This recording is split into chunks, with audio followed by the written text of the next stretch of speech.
so that our barn can be filled with plenty, and our breast shall burst out with new wine.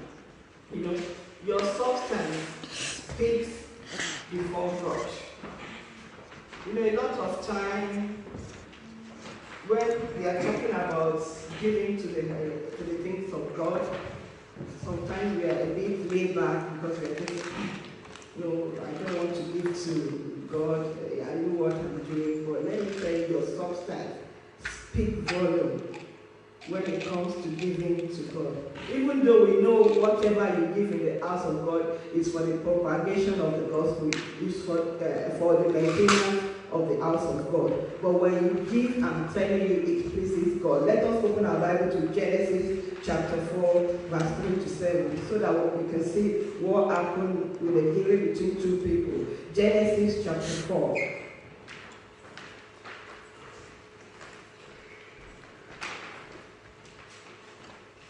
Verse 3 to 7.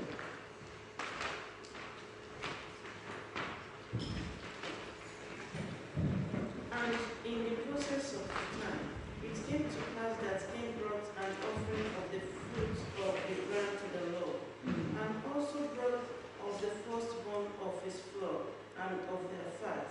And the Lord respected Abel and his offering, but he did not respect Cain and his offering. And Cain was very angry, and his countenance fell. Amen. Praise the Lord. You can see the story of Abel and Cain. Cain brought his offering and Abel brought his own offering. But God accepted the offering of Abel because he gave with a pure heart. You know, sometimes it's not about how much you give or how big whatever you give. What is the motive in your mind when you give? You know, a lot of people, they give so that they can be seen. Some people, they give so that they can please pastor, you know. But let me tell you, when you give with a pure heart, God always accepts it. And you can see that God, you know, wants us to honor him with our substance. Okay, not only with our mouth saying that I love God. You know, there are needs in the house of God, you know. It doesn't even have to be only in your tithe and offering. When you see that there's a need in the house of God, you can give towards it. If not even giving in a very way that everybody will know. You know, some people, they like to give and want everybody to know that they give. You know, it's that silent giving that God honors most. And we can see in the life of Abel and Cain that God honors. It's not because Abel gave something fantastic or Cain gave, but it's the heart behind what he gave that matters. And that's how, you know, we as children of God must honor God with our substance. And when we honor him, we must not give to God so that we can be recognized, so that you can see that this is what I'm doing for the house of God. Let us do it, you know, secretly, and God will reward us openly in the mighty name of Jesus. We must give. You must use our finance in a way that glorifies God. Because when you use your finance in a way that glorifies God, God will make sure that that finance multiplies. But if you are a miser, it's something that is even, we can use as an example in the world. You know, if you are a giver, you just see that God will just be touching people even to bless you. But if you are a miser, let me tell you, there's no way money can come into your hand. Just for example, if I close my hand like this and Dr. William wants to give me €5, if you give €5 to my closed hand, what will happen? That money will fall on me because I'm tight-fisted. But when you are open, let me tell you, the money will flow easily. So it is blessed to give than to receive. And not only that, when you give, don't give grudgingly. Give what you know in your heart, and that is what God is placing in your heart. Because a lot of times people give grudgingly. And when you give grudgingly, I'm telling you, you cannot reap anything. You can sow from now till eternity. If everything you are doing, you are being forced, you understand, you can never receive any blessing from it. So I pray that God will help us so that we can honor him with our substance in the name of Jesus. Amen. Here are 5 ways that we can use to honor God with our substance. You know, I was given 15 minutes, so I'm just going to be fast. The 5 ways that we can use to honor God with our substance. The first way is that we must build a right attitude towards honoring God. Build a right attitude. Let's open our Bible to 2 Corinthians chapter 8, verse 5. 2 Corinthians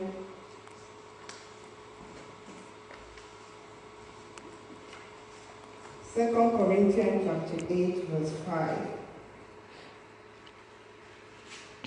If you see, you can read from it because of time. And not only as we had hoped, but they first gave themselves to the Lord, and then to us by the will of God. Praise the Lord. We must build a right attitude in honoring God. And how do we build it? We must give ourselves to the Lord first. Let us give our heart. It is only when your heart is given to God that to give will not be an issue with you. But if all you are thinking, let me do it because they ask, let me do it so that this pastor will not say, why am I not giving? Let me tell you, there's no way. You will be giving and you will not be seeing results because you are not giving it with a pure heart. You are not giving it from your heart. One thing I have decided to be doing in my life that I want to do anything in my life that is from the heart. If it's not from my heart, I don't want to do it. Because let me tell you, if I do it, I'm not going to see any result. I'm not going to receive any fruit from it. So we have to honor God with our heart, okay? Because without you honoring God with your heart, there's no way you can give to God, okay? Honoring God with your substance starts from the heart. Because when your heart is for God, to give to Him will be easy. Because you know God comes first. Okay, let's open our Bible to Matthew chapter 6, verse 20 or 21.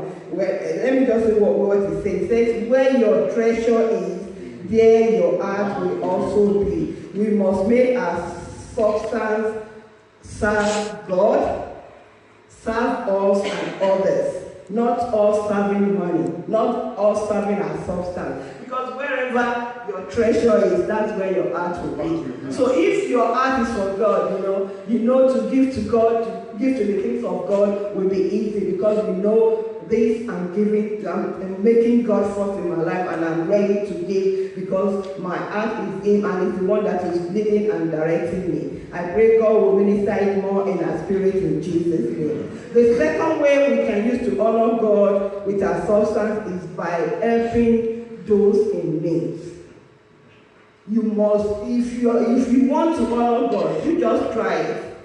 There's a Bible verse in Matthew that said that when I was hungry, you fed me. When I was homeless, you gave me where to stay. When I was prison, you helped me. And they were saying, why did we do this to you, Lord? He said, if you have done it for this, one of these, you have done it unto me. So if you want to honor God with your substance, you must be ready to help the needy and the poor. I'm telling you, that's the most important thing. When you do it, you are doing it unto the Lord, and God knows how to reward you, and will surely reward you mightily in the mighty name of Jesus. Amen. Generosity honor God because it shows we are channels of His grace. Okay, when we allow God to use us and our money, we are really saying that He is in charge of our life and our wallet. When you allow God to use you, for you to be a channel of blessing to other people, that means you are showing God that you are in control of my life, and not only that, you are in control of my wallet. So let us make honoring God with our substance, let us be a channel of blessing to the needy and poor. It doesn't mean that it's only people that beg on the way. You know people that are in need around you, Do it silently, and God will know how to reward you openly in the mighty name of Jesus. I pray God will minister it more in our spirit in the mighty name of Jesus. The third way in which we can honor God with our substance is taking control of our spending. Okay? When we take control of our finance and budget, so that we don't spend more than we earn, that is self-discipline. And contentment, and this self-discipline and contentment, and this puts a smile on God's faces. A lot of times, it's not that we don't want to give, it's because we have overspent. When you're not managing your finances well, what happens? When they tell you there's a need in the church, you can't give. It's not that you don't want to give, but because you have spent more than what you expect to spend in your budget, in your finance. Maybe you're earning 100 euros, you've used maybe 90% of it to do fine barrel, to buy what you don't need. And then when it comes to giving to the poor, to the church, you are not able to do it. So when we say we want to honor God with our substance, we must be able to take control of our spending. And you can do it, I'm telling you. It's not that somebody is going to come out there to do it for you. You have to control your spending. When you control your spending, you find out that your finance will not be struggling with your finance, and to give to God will be easy. So I want to encourage each and every one of us. Let us not, compare ourselves with other people. It's whatever you have that you spend. It's whatever you can afford that you afford. Don't go and do things just to belong, so that people will know that you are there. Because if you want to be a blessing in the house of God, if you want people's lives to be changed through you, then you must be able to control your spending. Don't just spend anyhow. Okay? Be wise in your spending. And when you do that, just like I said, it honors God. Because, self-discipline is the most important thing. And contentment too is the most important thing. Because when you are content, it puts smiles on the heart, on the face of God. I pray God will minister it more in our spirit in Jesus' name. And the fourth thing that we have to do to honor God with our substance is by giving tithes and offering. When they talk about tithe and offering in the church, sometimes we are thinking, oh, this church, they want to take my money, they want to do that. But when you tithe, it teaches you to put God first in everything you do. Because you are saying, okay, this 10% of my income I'm giving, you are just, making yourself to put God first in everything that you do. And when you put God first in everything you do, God will always put you first in everything that concerns you in the mighty name of Jesus. Amen. So we must honor God with our substance by giving our tithe and offering. Okay? And not only even, when you see there is a need in the church, try and, if you are able to do it. Nobody is compelling anybody to do it, but when you are able to do it, give to the need of the church. And God knows how to reward you openly in the name of Jesus. Amen. Because tithe is a form of worship. When we give to the house of God, we are worshiping God. We are saying, God, this church has been a blessing. Without this church, I wouldn't be what I am today. I am giving it back to you. Let me tell you, the only thing that God needs from us is our worship and our praise. They said God inhabits the praise of his people. Of his people. Sorry.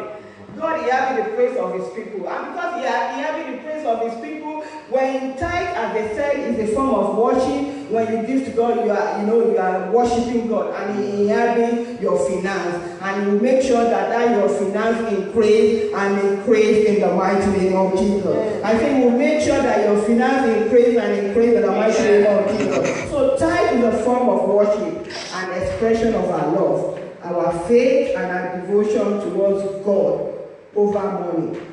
Let us open our Bible to Deuteronomy chapter 14, verse 23. Deuteronomy chapter 14, verse 23. Please, if you see it, read for me. 14, 23. And you shall eat before the Lord, Amen.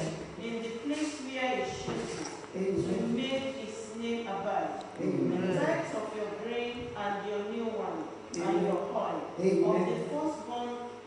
of the firstborn of your head and your flock, that you may learn to fear the Lord your God always. Amen. So you can see that God wants us to give the type of things that comes into our hand, so that we can learn to fear the Lord our God always.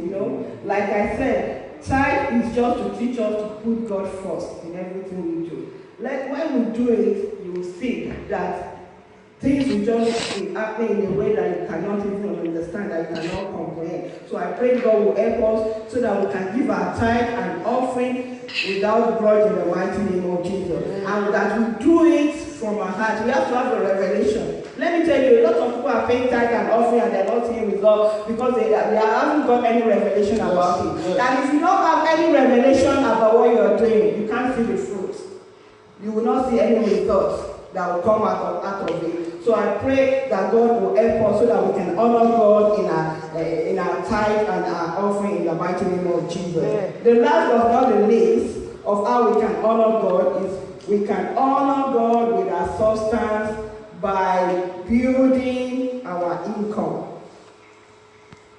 You know, a lot of time we think becoming rich and wealthy is a taboo. When you talk about being rich or wealthy in the church, you think, oh, this person has backslided. Why is he talking about rich? Why are they talking about being wealthy? But let me tell you, when you are rich and you are wealthy, you are honoring God. Because people out there are able to see that, oh, do you know Sister Moji, that millionaire lady, she goes to Transfiguration Christian Center. She's a leader in that church. She's this, she's that in that church. And it honors God because they will know that it's not only people that are unbelievers that can be rich and wealthy. You know, yesterday when we were doing our prayer as women, Sister Moju brought up a topic and I really liked it. She said, you know, why is it that we have to change our mentality to be Christian? Why is it that we always see story about unbeliever being rich and it's not in the body of Christ? It's because we don't believe we can be rich. It's because we don't believe in wealth, in being prosperous. Because if we believe in it can happen to us too, right, in Jesus' name. Those people that have wealth out there does not have to wear. We should even be above them. We should not be beneath. And that's why you should know that God wants us, when you honor God with your income, you know, by increasing what God puts in your hand, you find out that to give to the